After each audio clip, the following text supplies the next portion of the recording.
Hello, everyone. Just 3 days after the Virgo new moon, where there was a fourfold conjunction involving the South Node, Black Moon, Juno, and Venus, we are having an exact Venus-Juno conjunction. You might remember, you might know, that out of these four entities, the nodal axis moves backwards.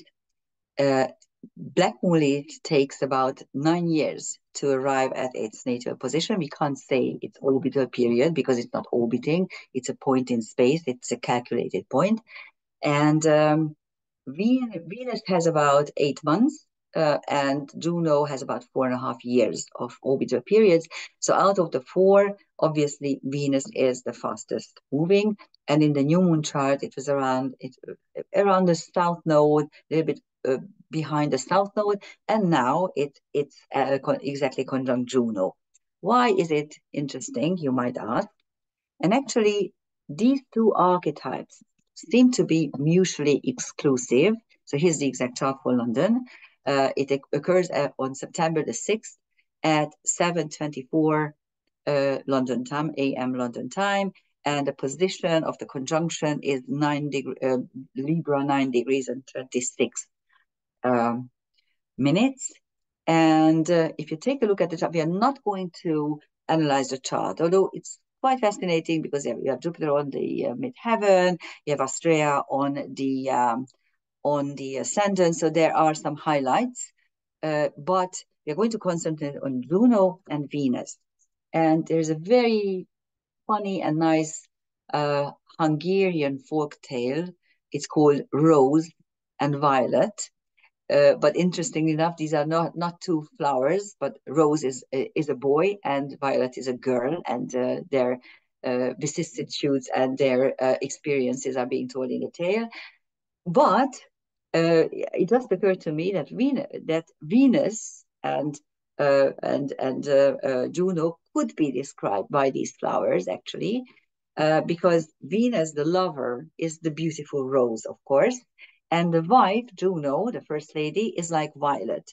I'm sure you know what violet is, and I'm talking about wild violets, so the variety that you can actually see in forests or in meadows. And these are tiny purple lilac flowers that have really very strong scent. So actually, you sometimes find them while scent, because if you are at a meadow or at a forest, and all of a sudden you are flooded by their scent, then you can find them. But if they are kind of in the background, not very powerfully showing off themselves, it's only the scent that is showing off. And at the same time, a rose is always beautiful. I just love roses. They are my favorite flowers, but they are really, really horrible because they are always biting me. So the thorns are kind of always catching me somewhere. Even if I'm tidying up a bush and that flowering it and everything, then they invariably, I get a thorn. And then I start screaming like, what are you doing? I'm trying to help you. I'm trying to make you beautiful and you're biting me. How dare you? Of course, but I love them. I do have a couple of rose bushes in my garden. Unfortunately, we have had a terrible drought. We haven't had a single drop of rain in 2 weeks, and before that for a month. So unfortunately, it's a very, very dry summer. So roses don't really like this weather. We have 35 degrees centigrade. And by the way, those who are scared by the climate change, there were periods on Earth when we didn't even have the ice caps. So we can still have hotter weather. And by the way, the hotter the weather, the more we survive. So this whole climate hoax is just a hoax, and it's really terrible because if you have a little common sense and if you are willing to research it and willing to really deeply research it, you will find shocking data how this is a total bull. Anyhow, that's concentrated on the two archetypes who seem to be mutually exclusive at a first glance, because of course the wife is the first lady, someone who is committed in a relationship, kind of serving the man. I know you hate this, but well, I'm talking about the traditional role. We always say that behind every strong and successful man, there is a woman. And it's very, very true. So women can actually do a lot for the loved one. And here comes Venus in the play, who is, of course, as an archetype or as a physical figure, could be actually opposed to Juno, the wife, because many, many men have wives and at the same time they have lovers. And of course, if they find each other out, then there's a terrible row. But as an archetype, you could actually reconcile the two because you could be in a committed relationship while still playing the lover. So it should not be a mutually exclusiveness in their archetypal function. Actually, I think the best marriages are where the wife could retain. And okay, let's not talk about marriage. I know that the young people really think that this is terrible. I just want to ask you, if you think that being committed to a man is terrible, then why are homosexual men fighting to be in a committed relationship? Why gay marriage is such a big deal if heterosexual marriage is looked down upon? I'm just asking, think about it, okay? So anyhow, we are talking about committed relationships, serious committed relationships, where if you can retain both energies, both archetypes, you are going to be very loved by your partner, and you actually will feel much better than average, believe me. So now we have Rose and Violet in a conjunction, and we can actually learn what to do about this. There is this cardinal T-square, on the other hand, which makes it a bit more complicated. As you can see, there's a nodal axis with the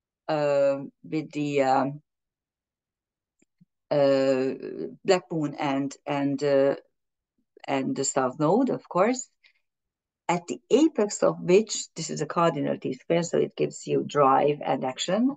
There's Ceres, another feminine archetype, which actually could again be mutually exclusive in many ways, because Venus and Ceres are very hard to reconcile.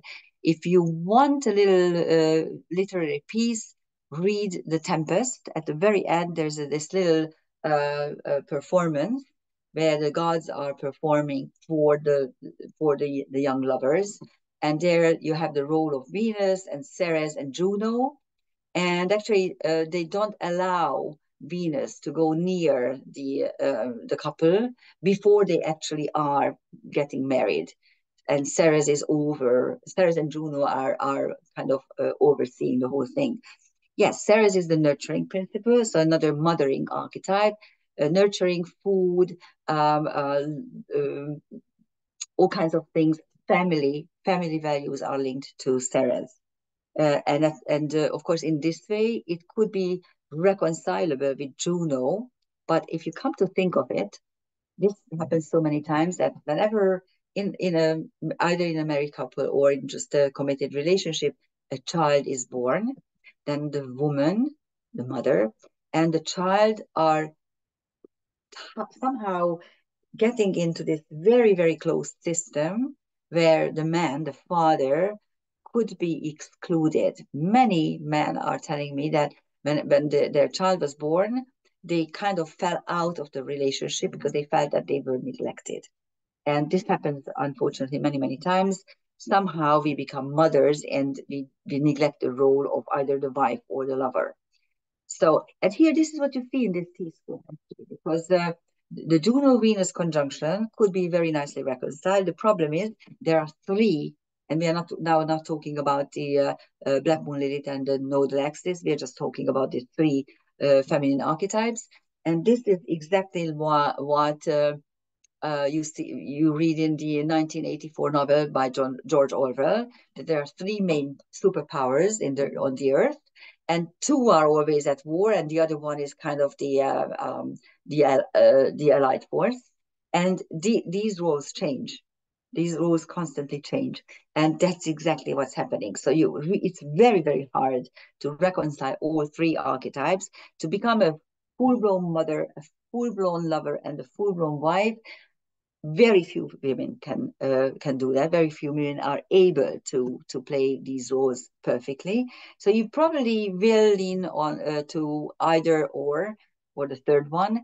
But at the same time, now it's the nurturing principle, Ceres, which is the odd man out, which is um, kind of getting out of this, actually causing distress in this particular chart.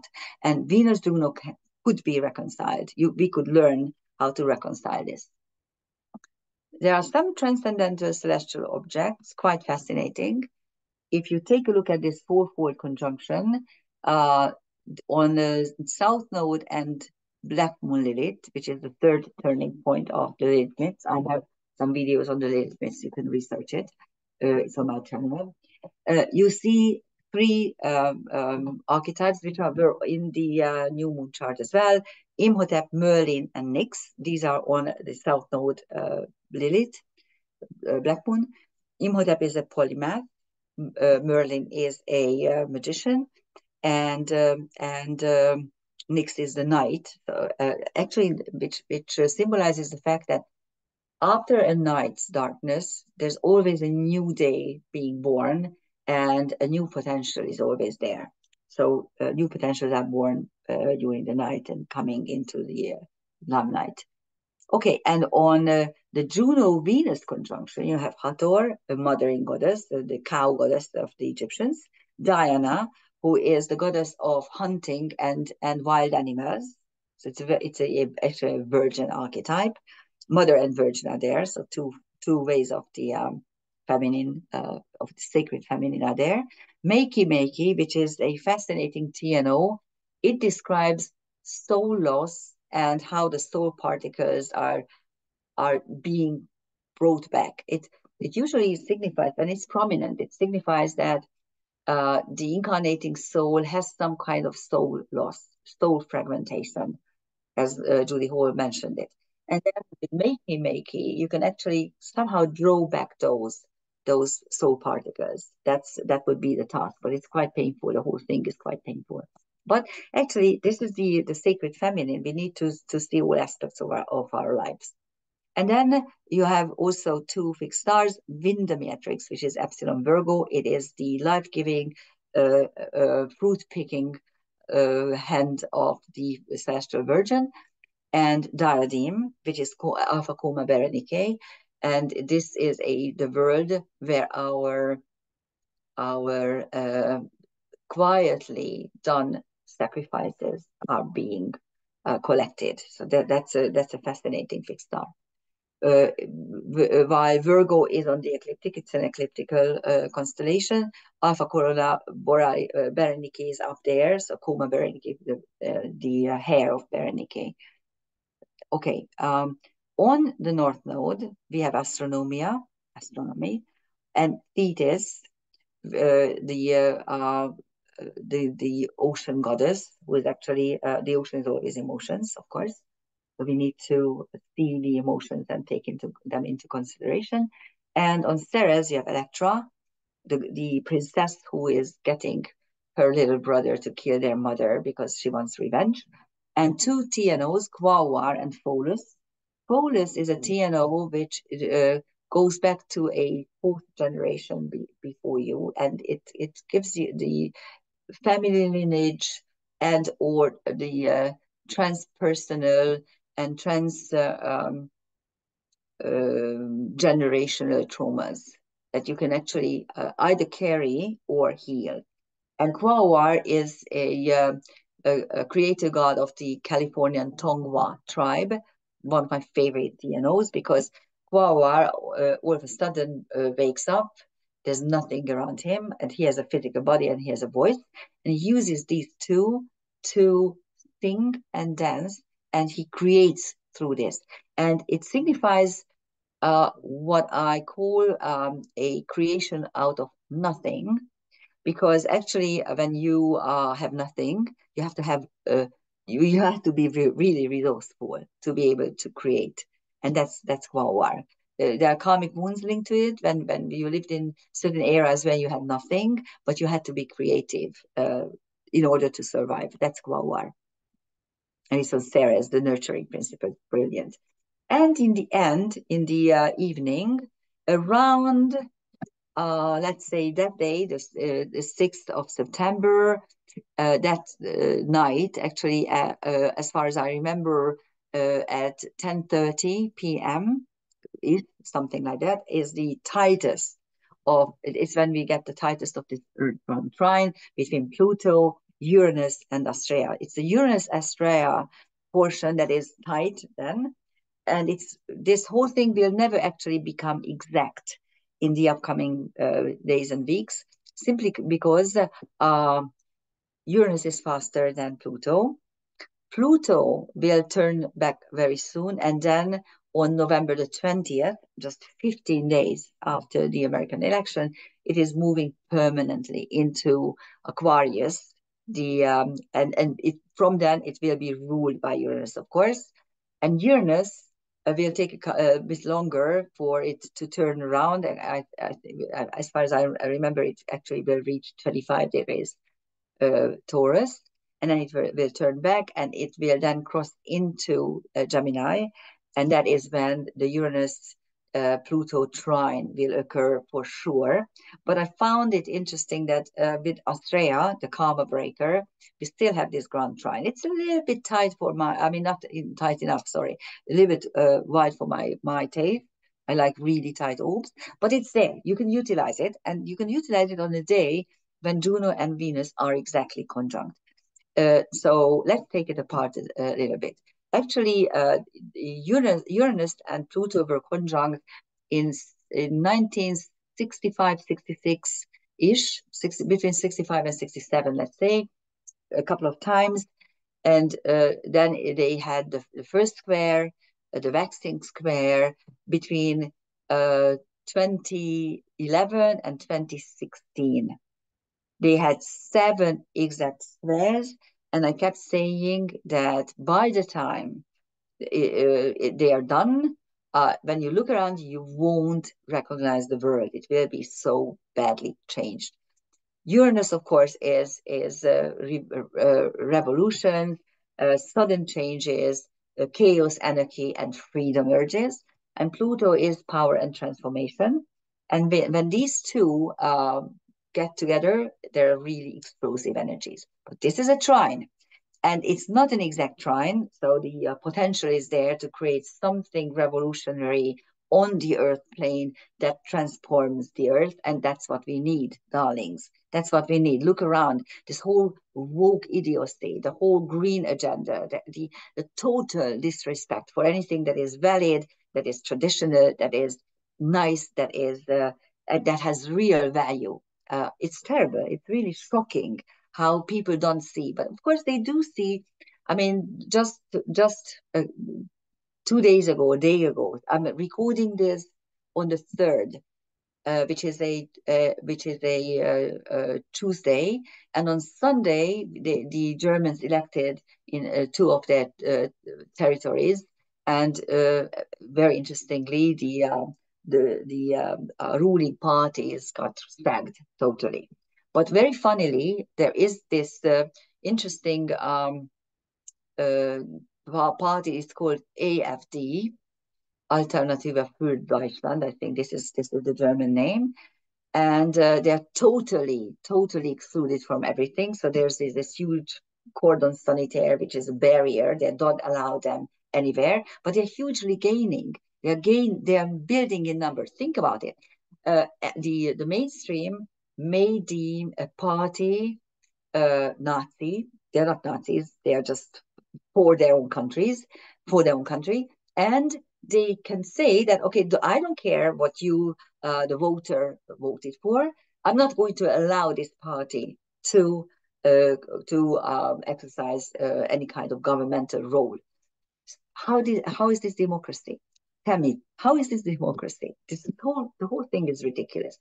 So actually, the tide is turning. The people are waking up. The people who lost their stability, their earnings, their savings, and their everyday living are really very angry in Germany. So we will see what's happening, and we will see what's happening in the United States during this election as well, because that you will see everything. You will see election fraud. You will see that people will again vote. They will find huge ballot boxes with 200,000 new votes, all for Kamala Harris, of course. So they will do everything in the book, everything in their power to cheat on this election, because of course the establishment doesn't want Trump. And who I am to say anything about this? The American people can vote for whoever they damn well please. I just think that the American society should not turn to practices that are similar to the banana republic in Africa. I think they should really uh, exercise their diligence in this respect. But what can we say? Anyhow, so now it's Astraea, the karma breaker, the destiny changer, who is actually getting into the picture. And this Grand Trine was, if not really tight, getting tighter during the German election as well. So you could see that anything happening in these days will kind of break the rule, break whatever is there in the whatever used to be the norm, used to be the generally accepted idea, and hopefully normalcy, down to earth thinking, practicality will somehow restore something that could remain. I have hopes for this, really. I think I think that we might have a chance before everything is moving into chaos, because the powers that be, this is what the powers that be want. They want complete chaos. So there's this programmed chaos when they can come in with their troops and army and drones saying, okay, we are going to restore order, but you have to comply. And that's what they want us to do. They want us to comply.